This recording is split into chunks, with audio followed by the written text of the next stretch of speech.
అమ్మ, నరదిష్టి కానీ దృష్టగ్రహ ప్రభావాలు కానీ పోవాలంటే వాటిని నివారించడానికి ఏం చేయాలమ్మా? తప్పకుండా ఈ నరదృష్టి కానీ దుష్టగ్రహ ప్రభావాలు కానీ మన ఇంట్లోనే ఉంటాయి. ఇంట్లోంచి మనం బయటికి పారదోలాలి అంటే కొన్ని చిట్కాలు రెమెడీలు మన ఇంట్లోనే చేసుకోవచ్చమ్మా.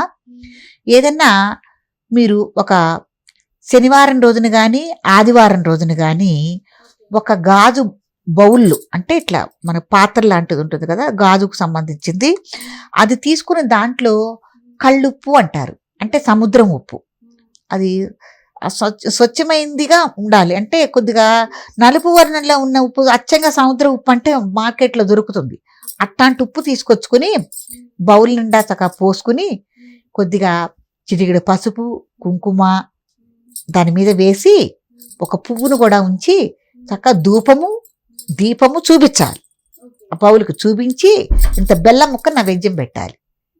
నైవేద్యం పెట్టి మీ ఇంటికి దక్షిణ భాగంలో మీకు పిల్లలు కానీ ఎవరు తగలకుండా ఉంటారు, మళ్ళీ దీన్ని ఎవరన్నా ముట్టుకుని ఏదైనా చేస్తారు అనుకునే చోట కాకుండా ఎక్కడైతే ఇది భద్రంగా ఉంటుందో దక్షిణ భాగంలో మీరు చూసుకుని గనక ఈ బౌల్ని ఉంచాలి. ఉంచి ప్రతి వారం ఈ బౌల్ని శుభ్రం చేసి మళ్ళీ అలాగే చేస్తూ ఉండాలి వారానికి ఒకసారి. అట్లా మీరు క్రమేపీ చేయటం వల్ల ఇంట్లో ఉన్న దుష్టగ్రహ ప్రభావాలు కానీ ఏమన్నా ఉంటే పోతాయి, నరదృష్టి ప్రభావాలు కానీ.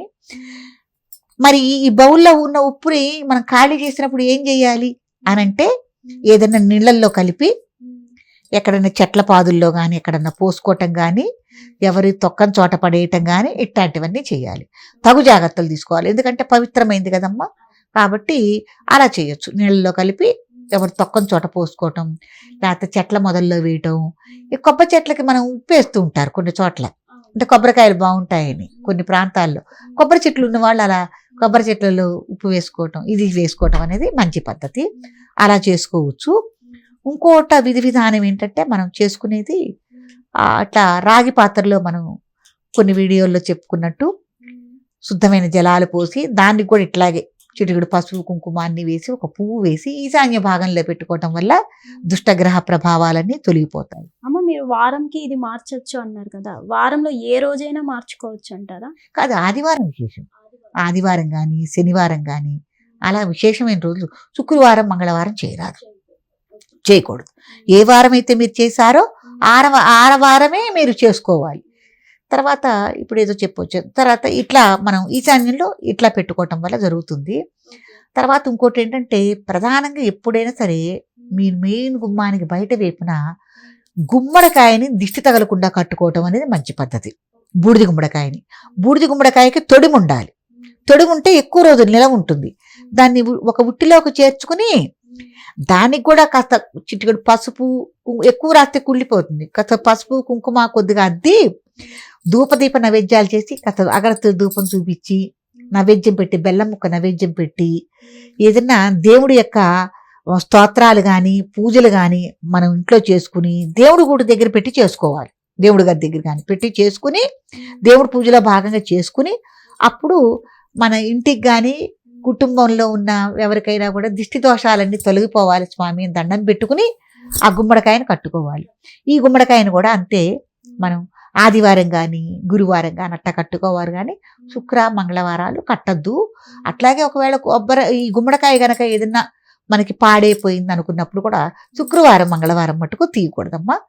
సరే, తీసిన దాన్ని మళ్ళీ మనం ఎవరు తొక్కని చోట పడేసుకోవటం అనేది మంచి పద్ధతి. ఇట్లా రెమెడీలు చేసుకోవటం వల్ల ఇంట్లో మనకి నరదిష్టి దోషాలు కానీ దుష్టగ్రహ దోషాలు కానీ ఏమన్నా ఉన్నా కూడా పైకి వెళ్ళిపోతాయి. ముఖ్యంగా అమావాస్య రోజున పౌర్ణమి రోజున చక్కగా మంచి బొగ్గులు తీసుకుని గుల్ల సాంబ్రాణి అంటారు, ఆ గుల్ల సాంబ్రాణిని కూడా ఏదన్నా మంత్రంతో ఎవరిన పెద్దవాళ్ళు ఉంటే మంత్రించి ఇవ్వండి అంటే ఇస్తారు సాంబ్రాణిని.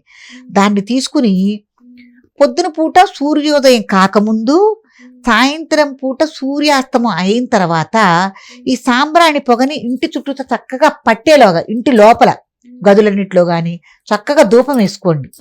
దుష్టగ్రహాలన్నీ బయటికి పరిగెత్తుతాయి, అసలు ఉండవు. మంచి మీకు ఇది వస్తుంది. తర్వాత ఇల్లు ఎప్పుడు శుభ్రంగా ఉంచుకోవాలి, మంచి పరిమళం అనేది రావాలి, కానీ ఇంట్లోంచి చెడు వాసన అనేది రాకూడదు. రాకూడదు. ఇట్లాంటి జాగ్రత్తలని మీరు తీసుకోవటం వల్ల ఇంకొకటి ఏంటంటే అమ్మా చెప్తున్నాను, ఎప్పుడూ నిత్యం ఇంట్లో నువ్వుల నూనెతో దీపారాధన చక్కగా దేవుడి దగ్గర వెలిగేలాగా చేసుకోండి సన్నగా. అస్సలు మీకు ఎటువంటి దుష్టగ్రహాలు రావు, ఎటువంటి నరదిష్టులు రావు.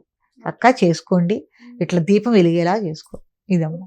అమ్మ, మీరు ఈ బౌల్లో ఉప్పు పెట్టడం ఇవంతా చెప్పారు కదా, ఇది ఎవరికి కనిపించకుండా పెట్టుకోవాలి, ఎవరు చూడకూడదు అంటారు, వాస్తవమేనా? చూడకూడదని కాదు, మళ్ళీ చిన్నపిల్లలు కానీ ఎవరైనా ఉన్నారనుకో, దాన్ని తెలిసి తెలియక ముట్టుకుని దాన్ని అన్న చేతులు తగిలి కానీ ఆడుకుంటూ బంతులు విసిరేసి కానీ ఏదైనా పడేస్తే మళ్ళీ మనకు అదొక ఇదిగా ఫీల్ అవుతాం. కాబట్టి మీకు దానికి విచ్ఛిన్నం కాకుండా దానికి భద్రత కలిగే చోట పెట్టుకోవచ్చు. చూస్తారు చూడకపోతారని ఏం లేదమ్మా, అట్లా ఏం లేదు.